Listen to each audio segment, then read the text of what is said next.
Hi guys, welcome back to my channel. Today I'm going to show you how you can remove background on your video. Use the CapCut mobile version.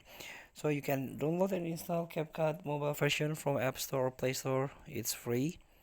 Now after you install it, you can create an account. Then let's get started by a start new project.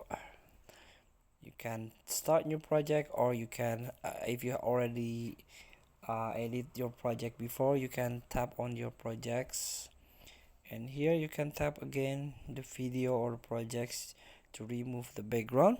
You can try to search on the toolbar the remove bg, this one. So you can use the auto removal,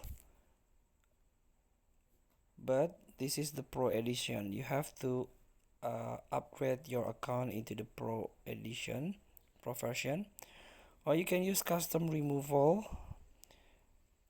Also, there's a quick brush and quick erase. This is a pro version of CapCut. You can for the free one, you can just use brush and clear manually the background here. Feel free to try. Thank you for watching. Don't forget to comment, like, and subscribe, and circle the text button below. See you in the next video.